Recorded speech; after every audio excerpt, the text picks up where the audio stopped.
Hello there, Qckslvrslash, and today I have a brief review of the Tier 6 German DD, the Ernst Gaede. And this line seemed promising to me. Up until the T-22, I was having a lot of fun in it. And then I got to Tier 6 and, well, the fun kind of stopped, and from what I've seen, it doesn't necessarily start again. You really can't play these ships the way they look like they might need to be played. And, you know, when you look at the German DDs, you see lots of guns, and they look aggressive. They look like they should be a gunboat DD. And what I'm finding more and more is you really do have to rely on the torpedoes. But this is going to serve as kind of a edited down review of the Tier 6, the Gade. And first up, she's actually pretty good across the board. She's got some good stats and some things that really hurt her. So as far as main batteries, you can upgrade to these big 150s that slow down to 8 rounds a minute, but 3,700 damage out of the AP, 2,200 out of the HE. They're very punchy for a destroyer, and they let you engage some bigger targets. And if you're in your smoke, which granted is German smoke and not as good, you know, you can hit some cruisers pretty hard with these because, well, they're cruiser-sized guns. As far as their hit point pool goes, that is definitely a plus, 15,700, the most of the Tier 6 destroyers.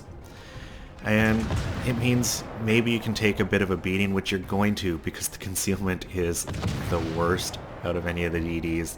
You're never going to have a chance of stealth firing in this thing. And that's just kind of the way it is, you know, 6.6 detection. It's the same as the Augie, same as the Farragut, I believe. So it's not great, but it's not bad. The plus side to that comes in the fact that with the upgraded 8-kilometer torpedoes, the same one the Graf Spee gets, you have, you know, almost 1.5 kilometers of free space to launch those torpedoes, which starts to hint at what this boat's best at, and it is getting torpedoes in. They go 8 kilometers, 13.7 thousand damage per peed maximum, 90-second reload, which kind of sucks. It's the lowest of the tier, 65 knots, not super fast, but hey, at least they're not Sims slow.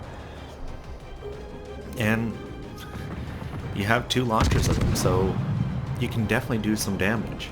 As far as the ship itself, her maneuverability leaves a bit to be desired. 36 knot top speed, but she's a little slow to rotate, so on and so forth. You know, bad rudder shift.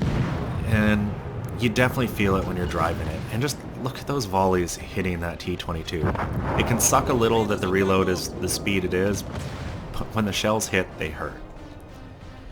So some of the bonuses to the Gade, well, with the top hull, you get hydroacoustic search, which means if, you know, enemy destroyer thinks he's safe hiding in a smoke, you can just drive right on up and shoot him and he'll never see you.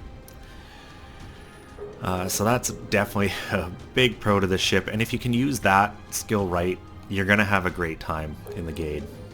As far as modules go, at Tier 6, not a lot of choice, so I've gone with main battery 1. I've increased firing accuracy because of the slow reload. You know, you want your shells to hit. I've gone with damage control 1, and then I've gone with engine acceleration mod, and I'd probably choose this or the rudder. I went with acceleration just because of the way I play. I'd rather get myself up to speed. You know, the rudder mod helps, and it's gonna get you turning a little quicker, but you still have a bad turning radius. It doesn't help that, it just gets the rudder over quicker. So I've gone with engine acceleration because it can get me out of trouble a little bit quicker and up to that high top speed. And, well, captain skills, pretty typical for a destroyer. You're going to want to get to concealment. You know, you're never going to win the concealment race with this thing, but I feel having it is going to help you in a number of situations. So, pretty obvious what I'm doing here. Smoking up, the Koenig's an easy target, and I'm just lobbing HE his way. You know, 2,200 maximum damage per shell. I'm not going to get that, but decent chance of getting a fire, and, you know, starts racking the damage up. I'm only up to about 8,000 so far, and like I've said, you know, you need your torpedoes to be engaged with his ship to really do some damage. So I kind of feel sitting in my smoke any longer is not beneficial to me. Everything's driving away. We've already captured C. B's uncontested. I've got to get on the move. And these are some of those decisions that I find others maybe just don't make all the time. You know, you feel safe in your smoke, you've still got things to shoot at. Why not shoot at them? Well, if you wind up so far out of position by the time it runs out that you're not a help to your team, you've kind of hurt your team. And that's something I'm always trying to balance, is the damage I'm getting out in my current location, vice maybe where I should be on the map. If I'm still pumping out tons of damage, yeah, I'm not going to move because you're helping your team. But if I'm so far out of position that I'm unable to help ships that are getting taken down, you know, just because I have, you know, some shots at something nearby, you know, then for me it's time to get going. And so far, things have been pretty even in this game. A cruiser and a destroyer down a piece, and we both have one cap. We're pretty much even on points as far as this game goes. Yeah, there's a 39-point gap, but that's pretty much insignificant at this early stage of the game. You'll also notice I am playing alongside Savea and Armored Chimera here. Always like to have a division, and in ships that can be tricky to drive, and for me this was one of them. Having division mates really helps because you've got backup. So I come across American destroyer, the Farragut, which there's going to be a very good video coming up of user-submitted gameplay in one of them. The Farragut is a very deadly ship. Equal detection, but the rate of fire out of her guns, you know, mine may do more damage, but that rate of fire can add up a lot quicker if I'm not hitting. Fortunately, my shells are landing true, and alongside Armored Chimera's help, we've won the fight so far. I popped my smoke, you know, because right now it'll cover both me and Armored Chimera, and I'm pretty confident I've got some tertiary detection on this Farragut. He's been shooting for a while. You know, there were a couple sight lines. I really did feel that we'd have detection, and there it is. So you can see their engines are out, fire's burning, and it's one of mine. So that Farragut's probably dead one way or the other. I would like it to be finished off by my guns though. So I put another volley up, it hits hard, 2 penetrating shots, get the kill, and we've got beat. So that's a pretty good exchange for us. We lost a battleship over on our flank, but Savea just finished off a Graf Spee before, unfortunately not before the Graf Spee got some torpedoes off. So if I recall right, Savea kind of thought he'd be a goner pretty quick here. So knowing that we're going to lose another ship over there, I want to get PEDs in at all these battleships. You know, that Bayern 7.5 kilometers, Colorado 8.1, they're all right on the edge of my range. And then I've also got this Miyoko here. 4.4 kilometers. I don't know if he knows I'm coming. That's always a concern when you go to make an ambush like this. It could be very easy that, you know, he read that, oh yeah, a destroyer's going to be there and he's ready for me. But if he's not, good luck dodging all these PEDs at 2 kilometers. And I make a mistake here. You know, I didn't look at his health. In the heat of the moment, I fired off everything I had. And, like, all those were going to hit, and I still almost clicked the button.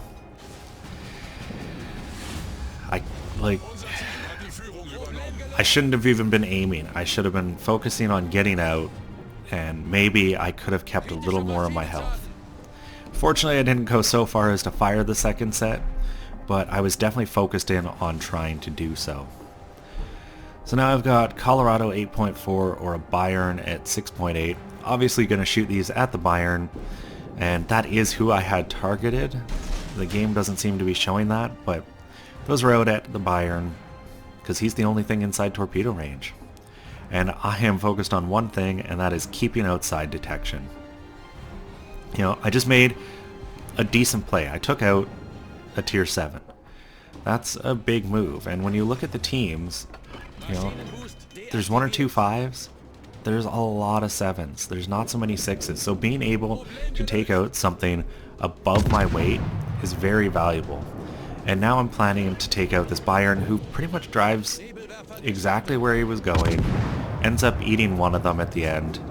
And I believe I got the flooding there.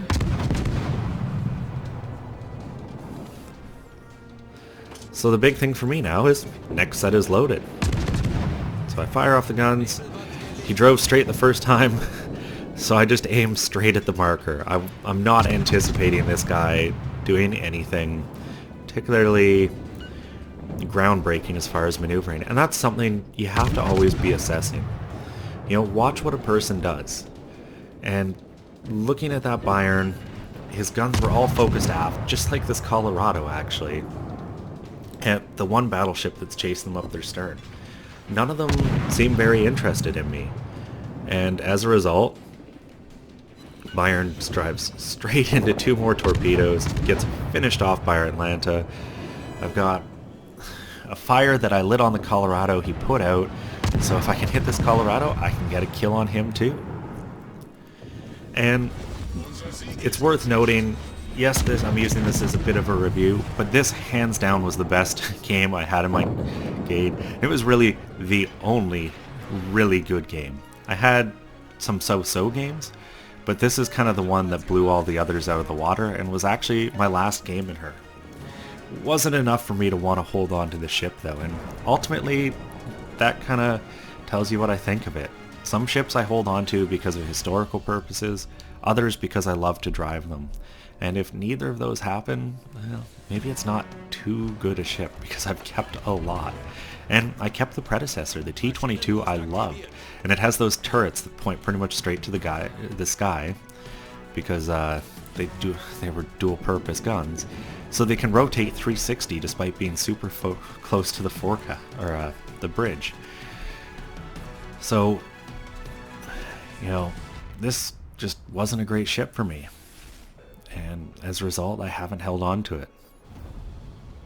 You can see with the speed boost though, 41 knots, making short work of catching up to this Gade now. And got that friendly Mitsuki over on my side, and for some reason I'm seeing his lead indicator right above his torpedoes right now. Okay, there it goes back to normal. It seems something weird goes on if you're not moving your turrets about sometimes with the replay files, that things just start drifting away. And that was the game. And, you know, for me, that was a really good one. 369,000 credits, almost 7,500 experience, 1,500 free XP, 69,000 damage, got a couple of kills, put the guns to work, some torpedoes, and actually enjoyed sailing the ship for probably the first and only time. I don't know what it was about the Gade, but I just couldn't figure her out until this battle, and a lot of it was just circumstance. And it's worth noting that I did not do this well most of the games. And, you know, sometimes there's a ship that just doesn't gel with your playstyle, and I think that's a big part of it. I know a lot of people have kind of complained about the German destroyers, but I don't think they're that bad. I've just struggled in this one. So I think that kind of can sum up my experience, and the Moss so far has been a lot better. Anyways, 1,632 base XP, or 3727.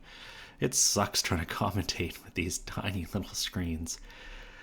And you can see my teammates coming in 2nd and 4th. And I love playing with division mates, and I love when you're kind of 1-2-3, 1-2-4 like that. And when you do look at the damage, I got a good chunk into some higher tier targets, but a lot of it was that Bayern. And he just kept sailing straight. And as I said in the match, you just have to watch a player, and sometimes, you know, they're not going to turn. And it's something when you play destroyers enough, you know, kind of just like battleships, you have to be a little patient with your torpedoes. Don't fire them the second you have loaded. Look at what someone's doing, watch the indicator for a bit, assess whether or not they're going to turn, then you can fire. That's how you get the good damage. And getting good damage makes good money. 319,000 credits, and of course I was running some flags, and I think there is an event on, but still a very good number. 7,400 experience, which finished her off for me, and a good chunk towards the captain. And since finishing this ship, I haven't made it too far through her, the next in line, the Moss, the Liebricht Moss, but I have enjoyed playing them to a degree. Like I said, I enjoyed the T-22 to bits.